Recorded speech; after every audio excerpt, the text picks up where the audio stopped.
శ్రీ గురుభ్యో నమః. శ్రీ మహాగణపతి నమః.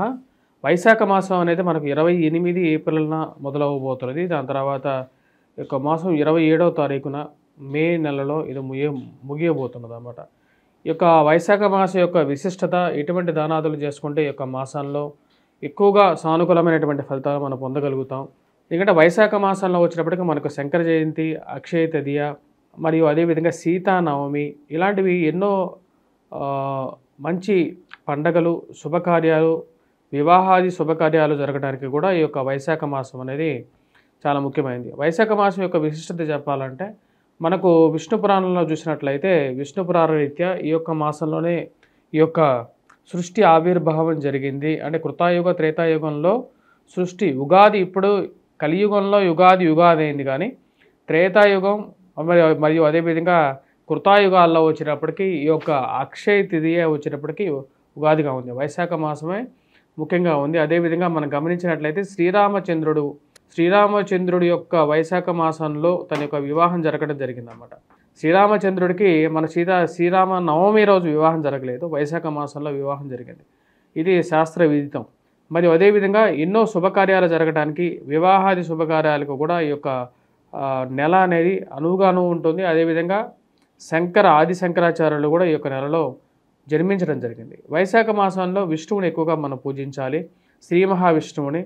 మరియు అదేవిధంగా ఈ యొక్క నెలలో మనం ఎటువంటి దానాదులు చేయాలనేటువంటి విషయాన్ని కూడా మనం తెలుసుకుందాం.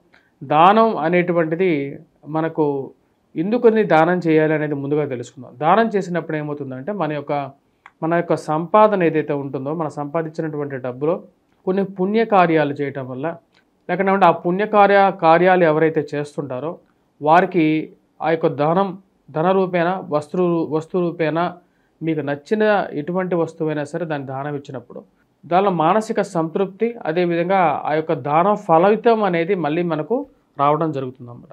ఈ యొక్క దాన ఫలితాన్ని శాస్త్రంలో చాలా విధాలుగా చెప్పడం జరిగింది. ముఖ్యంగా మనం గమనించినట్లయితే ఈ యొక్క వైశాఖ మాసంలో ఎటువంటి సమయంలో ఎటువంటి వస్తువులు దొరుకుతాయో దాన్నే దానం చేయమని చెప్పి శాస్త్రం చెప్తోంది. ఇప్పుడు వైశాఖ మాసంలో మనం గమనించినట్లయితే నీరు అనేది చాలా ముఖ్యం. ఎందుకంటే ప్రాణికోటికి వచ్చేటప్పటికి నీరు అనేది ఆధారం. మరియు అదేవిధంగా ఈ యొక్క ప్రాణికోటికి వచ్చేటప్పటికి ముఖ్యంగా ఈ యొక్క వేసవి కాలంలో నీరు ఇవ్వటం అనేది చాలా ఉత్తమమైనటువంటిది అన్నమాట. ఆ ఇచ్చేటువంటి నీరుని కూడా వచ్చేటప్పటికి ఒక కుండలో తీసుకొని పూర్ణ కుంభంలోకి తీసుకున్న తర్వాత ఆ నీటిని దానం చేయమని చెప్పి శాస్త్రం చెప్తుంది. వాటితో పాటు దానాదుల్లో రెండో దానం వచ్చేటప్పటికి మజ్జిగని కూడా వచ్చేటప్పటికి ఎవరికైతే ఈ యొక్క వేసవి కాలంలో దానం చేస్తారో, అంటే వైశాఖ మాసంలో దానం చేస్తారో వారికి పూర్ణ ఆయుష్ కలగడం జరుగుతుంది. ఆయుష్ వృద్ధి అనేది ఎక్కువగా ఉంటుంది. చిన్న చిన్న కష్టాలు ఏవైనా ఉన్నా సరే, అంటే ఆరోగ్యపరంగా ఉన్నటువంటి కష్టాలు, వయోవృద్ధులు ముఖ్యంగా వచ్చేటప్పటికి ఈ యొక్క రాబోతున్నటువంటి వైశాఖ మాసంలో ఇటువంటి దానం చేయండి. వాటితో పాటు మిగతా దానాల్లో మనం గమనించినట్లయితే వైశాఖ మాసంలో మనకు ఎక్కువగా దొరికేటువంటిది మామిడి పండ్లు. మరియు ఈ యొక్క మామిడి పండ్లను కూడా మనం ఈ యొక్క నెలలో మనం దానం చేసినట్లయితే చాలా మంచిది అన్నమాట. ఎందుకంటే సృష్టిలో బాగా విడిగా దొరికేటువంటి వస్తువుల్ని ఆ యొక్క మాసాల్లో దానం చేసినప్పుడు ఆ యొక్క సృష్టి శాంతింపబడడం అనేది జరుగుతుంటుంది. ఇది ఆరోగ్యపరంగా శరీరానికి మంచి శక్తిని కూడా ఇవ్వగలుగుతుంది అన్నమాట. మరియు అదేవిధంగా గంధ లేపనాన్ని కూడా ఈ యొక్క వైశాఖ మాసంలో మనం దానం చేయాలి. వైశాఖ మాసం అంటేనే వచ్చినప్పుడు విష్ణువుకి ప్రీతికరమైనటువంటి మాసం, మరియు అదేవిధంగా శివుడికి కూడా ప్రీతికరమైనటువంటి మాసం. కాబట్టి వైశాఖ మాసంలో శివారాధన చేసుకోవచ్చు, అదేవిధంగా విష్ణు ఆరాధన కూడా చేసుకోవచ్చు అన్నమాట. అంటే మనం దర్శించాల్సినటువంటి విష్ణు క్షేత్రాలని, శైవ క్షేత్రాలని రెండింటిని దర్శించవచ్చు. మనం గమనించినట్లయితే ఈ యొక్క మాసంలో అక్షయ తదియ రోజున మనకు అన్నవరంలో వచ్చినప్పటికీ మనకు అక్కడ ఉన్నటువంటి స్వామివారిని, అంటే సత్యనారాయణ మూర్తిని చంద్ర లేపనం చేస్తారు. చంద్ర లేపనం చేసేసి చూసినట్లయితే మనకు చంద్ర లేపనం పొరలుగా పోయటం జరుగుతుంది. ఆ పొరలు పోసినప్పుడు స్వామివారి రూపం ఎలా ఉంటుంది అయ్యా అంటే, ఆ యొక్క స్వామివారి రూపం సాక్షాత్తు శివలింగ రూపంలా ఉంటుంది. అంటే ప్రతి మనిషి లింగ స్వరూపుడే అన్నమాట. అంటే ప్రతి మనిషి స్వరూపుడు. దైవం అనేది మనుష్య రూపంలోనే ఉంటుంది. అదేవిధంగా దైవంలో మనిషిలోనే ఉంటాడు. కాబట్టి అదే ఒక మంచి నిదర్శనం అన్నమాట. సో తోటి మనిషికి సహాయం చేయాలి అన్నప్పుడు తోటి మనిషికే కాదు, ఈవెన్ పక్షులకి, వృక్షాలకి మరియు జీవాలన్నిట్లోనూ దైవ స్వరూపం అనేది ఉంటుంది. దైవ స్వరూపం వ్యాప్తి చెందాలి అంటే చుట్టుపక్కల ఉన్నటువంటి ప్రతి జీవికి వీలైనంత సహాయం చేయాలి. సహాయం చేసినప్పుడు మన దగ్గర ఉన్నది తన దగ్గర లేనటువంటి ఏదైతే వస్తువు ఏదైతే ఉందో తనకి ఇచ్చినప్పుడు అది మానసికంగా సంతృప్తి చెంది మనల్ని మనసారా దీవిస్తుంది. అదే మనకు దానాదుల్లో చెప్పడం జరిగిందన్నమాట. అదేవిధంగా ఈ యొక్క మాసంలో మనకు ఇవ్వాలనుకున్నటువంటి వారు శక్తి కొలతగా వచ్చినప్పటికీ వస్త్రదానం మరియు అదేవిధంగా ఎండాకాలంలో అన్నిటికన్నా కష్టమైంది నడిచేటప్పుడు అధికమైనటువంటి వేడి. ఆ యొక్క వేడిని తప్పించుకోవడానికి గొడుగును కూడా వైశాఖ మాసంలో ఎక్కువగా అంటే ఛత్రం దానం చేయాలి. మనం ఇంట్లో చేసుకునేటువంటి పూజాది కార్యక్రమాలు వైశాఖ మాసాల్లో శ్రీ మహావిష్ణువుని కానీ లేకపోతే ఇంట్లో పూజ చేసేటప్పుడు ఎవలని ఎక్కువగా వాడాలన్నమాట.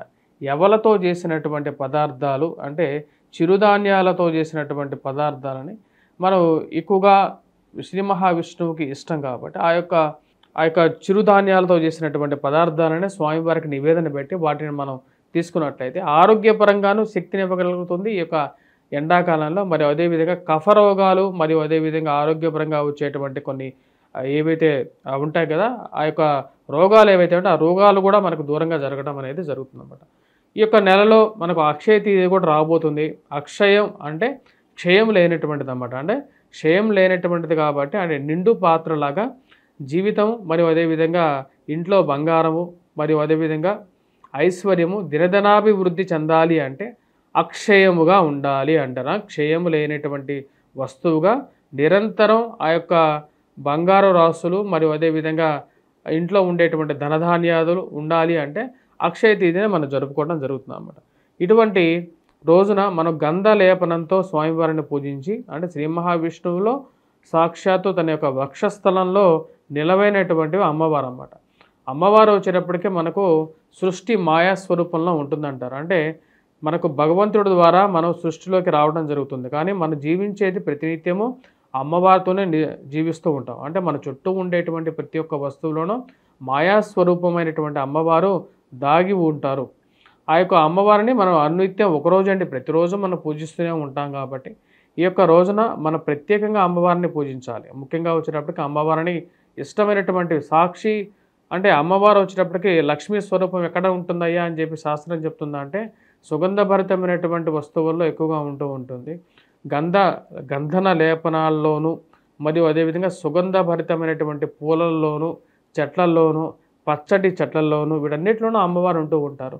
కలువ పువ్వుల్లోనూ ఉంటారు, పాల పదార్థాల్లోనూ ఉంటారు, లక్ష్మీ స్వరూపమైనటువంటి గోవులోనూ నివసిస్తూ ఉంటారు.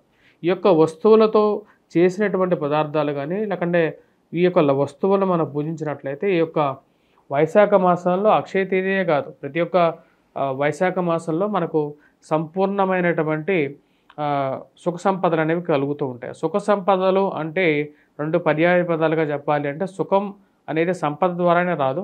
ఆత్మ సంతృప్తి కలిగినటువంటి సంపద మనసులో ఉన్నట్లయితే సుఖం అనేది ఉంటుంది. మనం గమనించినట్లయితే రిక్షావాడు కూడా ప్రశాంతంగానే ఉంటూ ఉంటాడు, కోటీశ్వరుడు కూడా కష్టపడుతూనే ఉంటాడు. దానికి కారణం ఏంటంటే ఆత్మ సంతృప్తి, ఆత్మ జ్ఞానం అనేది పరిశుద్ధం అనేది. మరి వాటితో పాటు ఈ యొక్క అక్షయ మాసంలోనూ క్షయము లేకుండా అంటే కరిగిపోనేటువంటి ఐశ్వర్యాన్ని పొందాలి అని చెప్పేటువంటి ఐశ్వర్యం అంటే ఐశ్వర్యానికి ఎన్నో మూల పదార్థాలు ఉన్నాయన్నమాట. ముఖ్యంగా మనం ధనాన్ని ఐశ్వర్యంగా మనం పొందాల్సినటువంటి అవసరం లేదు. మనం జ్ఞానాన్ని కూడా ఐశ్వర్యంగానే మనం పొందవచ్చు. అంటే పిల్లలకి కూడా ఈ యొక్క అక్షయ తేదీ అనేది చాలా ముఖ్యమైనటువంటి ఇదిగా చెప్పడం పర్వదినంగా కూడా చెప్పడం జరుగుతుంది. ఈ యొక్క వైశాఖ మాసంలో ఎవరైతే ముఖ్యంగా ఏలినాటి శని ప్రభావాన్ని లోనవుతున్నారో వారు ముఖ్యంగా దానాదులు చేసేటప్పుడు ఈ యొక్క క్షత్రాన్ని దానం చేసినట్లయితే మరి అదేవిధంగా నల్లటి వస్త్రాన్ని ఎవరికైనా సరే దానం చేసినట్లయితే ఏలినాటి శని ప్రభావం అనేది కూడా తగ్గుతుంది. ముఖ్యంగా మీనరాశి వారు, వారితో పాటు మేషరాశి వారు, వారితో పాటు ఈ యొక్క కుంభరాశి వారు కూడా అర్ధాష్టమ శని ప్రభావం లోనవుతున్నటువంటి ఈ యొక్క ఎవరైతే ధనుస్సు రాశి వారు కూడా ఈ యొక్క పరిహారాన్ని పాటించవచ్చు. వారితో పాటు అర్ధాష్టమ శని ప్రభావంతో అష్టమ శని ప్రభావం ఎవరైతే సింహరాశి వారు ఎదుర్కొంటున్నారో వారు కూడా నల్లటి కంబలని ఎవరైనా వృద్ధులకి లేని పక్షంలో ఎవరైనా బ్రాహ్మణులకి ఈ యొక్క పదార్థాన్ని అంటే ముఖ్యంగా ఈ యొక్క నల్లటి వస్త్రాన్ని కానీ లేకుండా కంబలిని అంటే బెడ్షీట్ని కానీ మీరు దానం చేసినట్లయితే ఎక్కువగా అనుకూలమైనటువంటి ఫలితాలను పొందగలుగుతారు. స్వస్తి.